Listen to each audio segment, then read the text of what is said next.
आगे आपको बताएं कि शनाख्ती कार्ड 2000 रुपया ले जाओ। इलेक्शन में करप्शन की कहानी हुई ना पुरानी। तब्दीली लाने वाली तब्दीली सरकार के खिलाड़ी भी इसी डगर पर हैं। वजीराबाद पीपी 51 इलेक्शन में ज़ाब्ता अखलाक की धज्जियां उड़ा दी गई। एक वोट के बदले 1000 रुपए बांटे गए। पीटीआई वर्कर्स शहरियों के शनाख्ती कार्ड ले उड़े। 7 न्यूज ने कच्चा चट्टा खोल कर रख दिया है। आपको बता रहे हैं, शनाख्ती कार्ड 2000 रुपया ले जाओ। इलेक्शन में करप्शन की कहानी हुई ना ही पुरानी। तब्दीली लाने वाले तब्दीली सरकार के खिलाड़ी भी इसी डगर पर, जबकि वजीराबाद पीपी 51 इलेक्शन में ज़ाब्ता इखलाक की धज्जियां उड़ा दी गईं। एक वोट के बदले 1000 रुपए बांटे गए, जबकि पीटीआई वर्कर्स शहरियों के शनाख्ती कार्ड भी ले उड़े। 7 न्यूज ने कच्चा छट्टा भी खोल कर रख दिया है। आपको बता रहे हैं, वजीराबाद में जिमनी इलेक्शन में हल्का पीपी 51 में वोटिंग का अमल शुरू कर दिया गया है, जबकि पोलिंग का अमल बगैर किसी वक्फे के शाम 5 बजे तक जारी रहेगा। आपको अपडेट करते चले, जहां पर इलेक्शन में करप्शन की कहानी हुई ना ही पुरानी। तब्दीली लाने वाले तब्दीली सरकार के खिलाड़ी भी इसी डगर पर, जबकि वजीराबाद पीपी 51 इलेक्शन में ज़ाब्ता इखलाक की धज्जियां उड़ा दी गई।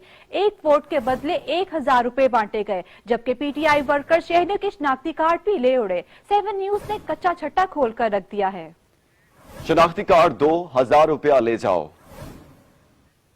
15 16 17 18 19 20 नहीं ਅਸੀਂ ਆਪਣਾ ਵੀ ਤੇ ਵੇਖੋ ਨਾ ਸਿਸਟਮ ਕਰਨਾ ਹੈ।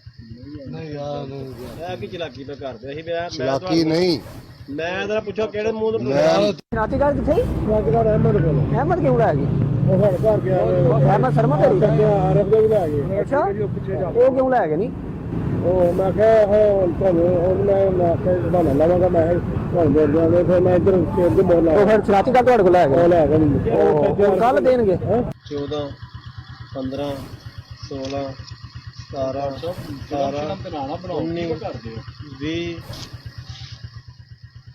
ਨਹੀਂ ਅਸੀਂ ਆਪਣਾ ਵੀ ਤੇ ਵੇਖੋ ਨਾ ਸਿਸਟਮ ਕਰਨਾ ਹੈ।